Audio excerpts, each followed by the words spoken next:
Good morning. This is Father Stephen Kelly from St. John's Church in Detroit. We're continuing our series of daily morning meditations, where we generally look at one or another of the lessons that are assigned for morning or evening prayer, what is known as the Daily Office Lectionary. Today is Tuesday the 14th. We are out of the Epiphany tide now. We're in the regular season of Epiphany. So let's take a look at the lesson that's assigned for morning prayer, as well as take a quick peek at the feast day today, which is the Feast of St. Hilary. But let's take a look at the lesson from Proverbs chapter 2, beginning at verse 1.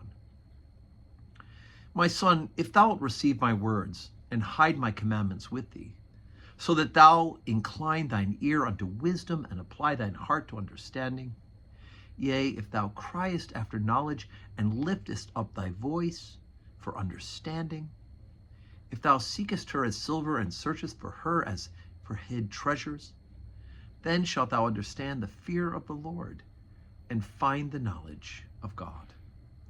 For the Lord giveth wisdom. Out of his mouth cometh knowledge and understanding. He layeth up sound wisdom for the righteous.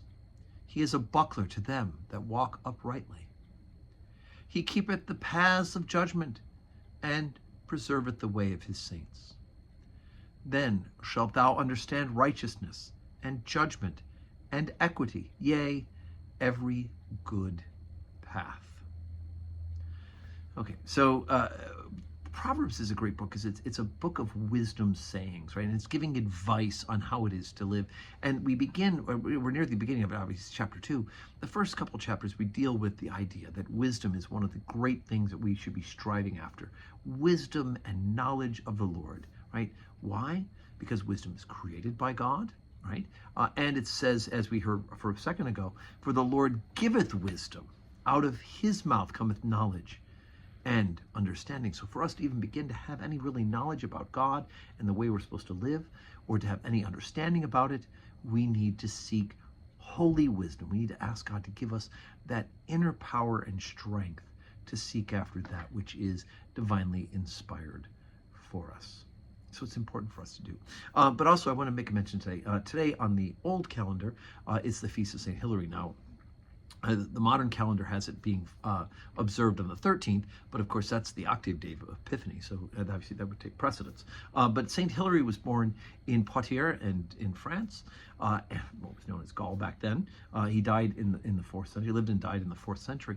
But what was interesting about Hilary was that he started out as a pagan, became a Christian, baptized about the age of 30, and was basically made by public acclamation the bishop of Poitiers because of his holiness and sincerity of life. He really kind of did not want to be in that position, but the people of the area really felt that it was important that he lead the church in that area. The problem is there was a great heresy raging through the church at the time called Arianism, A-R-I-A-N, Arianism, and that is a belief that Jesus Christ was a great man, but not divine, right?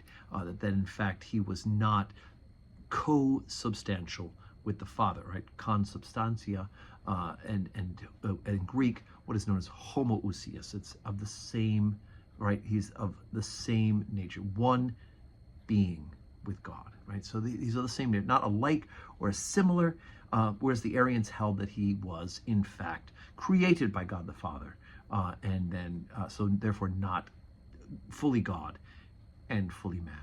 This heresy was condemned by the Council of Nicaea in 325. Hilary comes onto the scene. There are parts and bits of the churches, including emperors, right? Constantius, one of the emperors of the Byzantine Empire, ruled that was the real faith, Arianism, and many people like Julian the Apostate got powers of position and exiled Hilary, right? So he was sent into exile for his faith. In fact, all the other bishops in his area were Arians or semi-Arians, which means, that you're kind of damned is damned. And Hilary stuck to the faith, the apostolic faith, the one holy Catholic and apostolic faith that is proclaimed and confessed and held in the Nicene Creed. Eventually, he was, in fact, restored to his see in the year 360 and died in the year 367.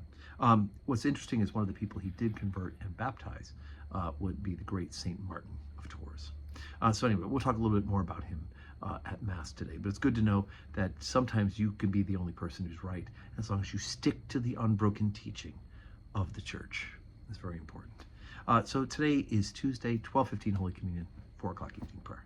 I hope to see you in person. If not, join us where you're watching this live stream, and may God grant you a Tuesday that is full of blessings.